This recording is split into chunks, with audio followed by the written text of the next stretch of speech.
They went after our 5,000 students at our event there of high school and college kids. And look, I get attacked all the time. People say false things. I'm a public figure. But when you go after 16 and 17-year-olds that travel from across the country that then have to live for the rest of their life with a shadow over them because someone at ABC says that they might be linked to neo-Nazis. But look, what did it take for us to get to the point of an apology? We had to threaten a lawsuit, Jesse. And by the way, we're still... Sunny Hostin just experienced the emotional equivalent of losing Wi-Fi in a cave total signal loss. After Charlie Kirk and Joe Rogan teamed up on her ego didn't just crack, it shattered. Tears? Check. Confusion?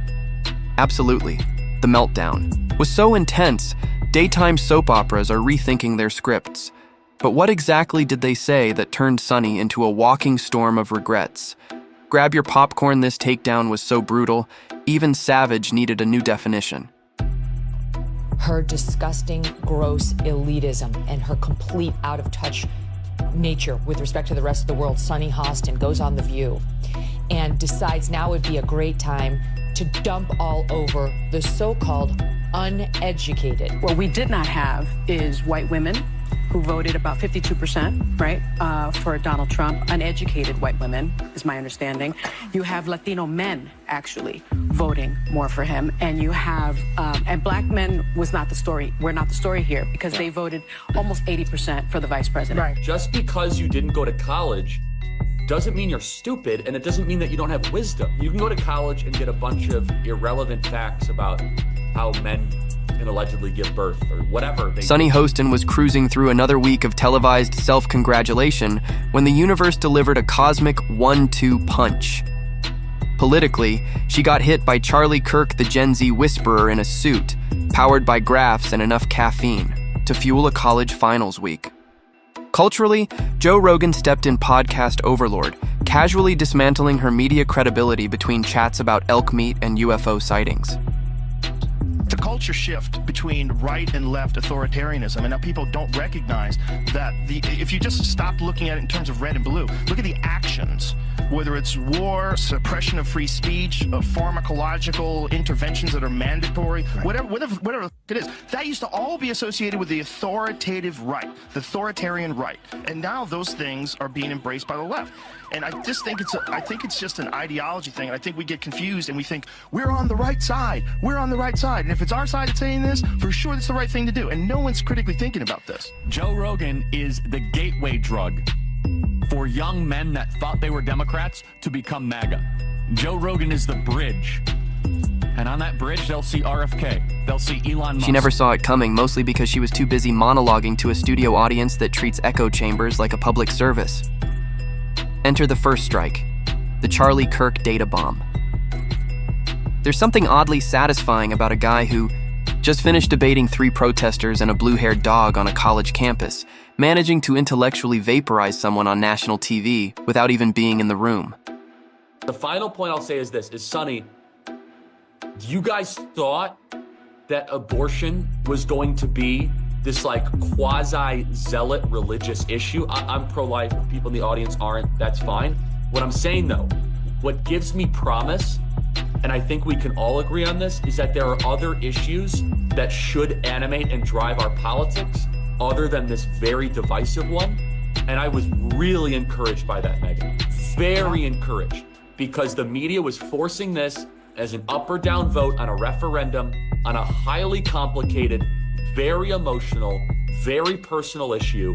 And it turned out the American people were like, yeah, actually, these other 6 things matter. Charlie Kirk, never one to hold back what everyone with an econ degree and a hint of pattern recognition is already thinking rolled out the blueprint of elite media detachment with all the subtlety of a wrecking ball.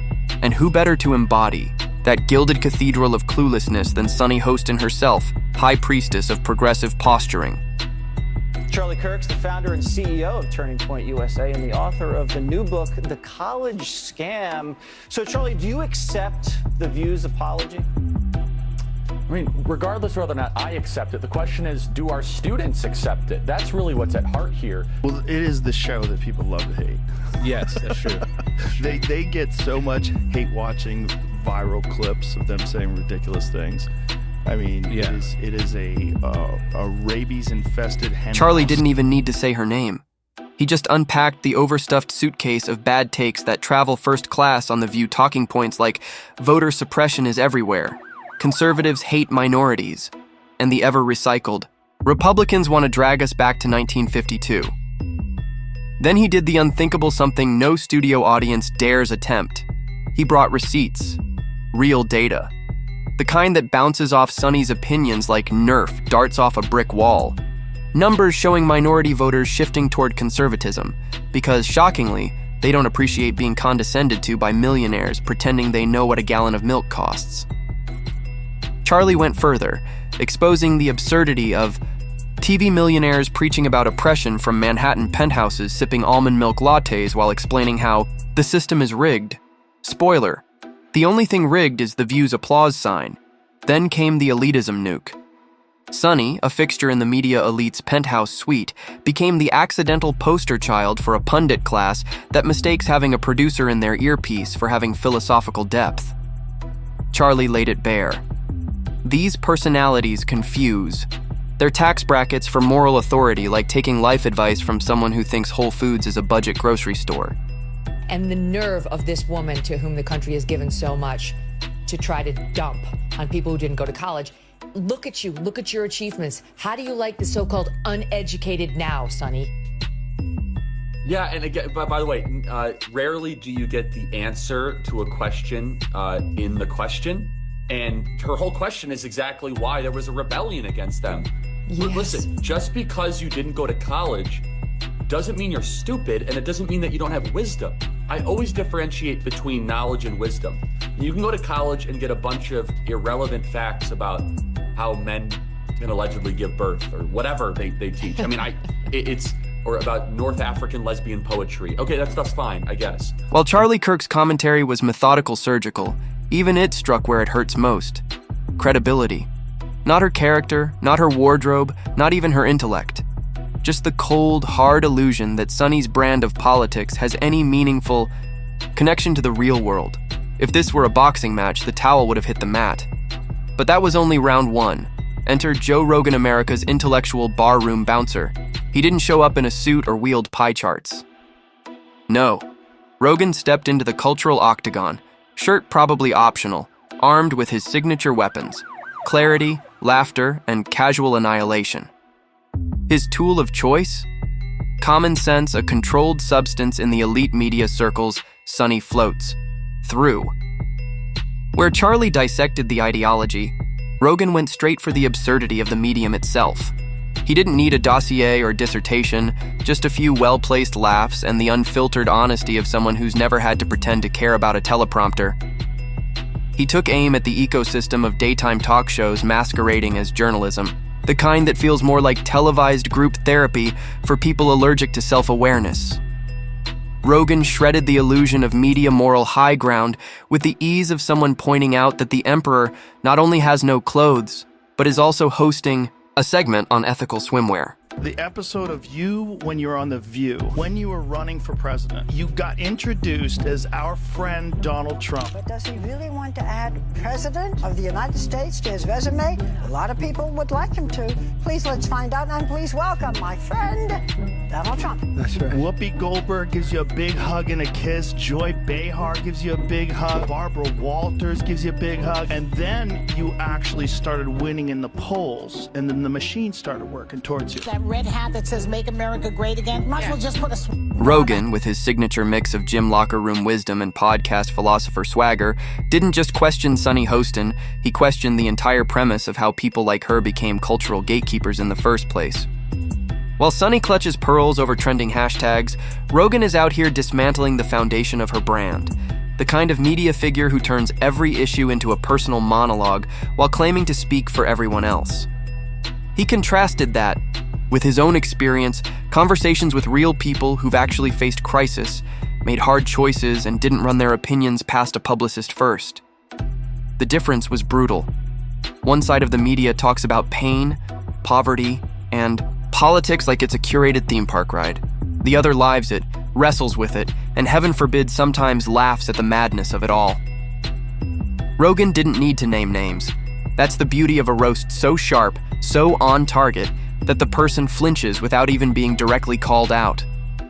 He took aim at the entire ecosystem of daytime punditry echo chambers of elite self-regard, where reality is edited out and replaced with manicured sound bites.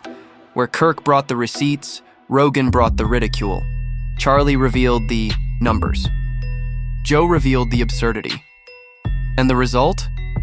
A media personality whose entire on-air persona depends on never being challenged suddenly looked like a parody of herself, a poorly written character in a satire about TV news, unraveling, under a spotlight that wasn't even pointed directly at her.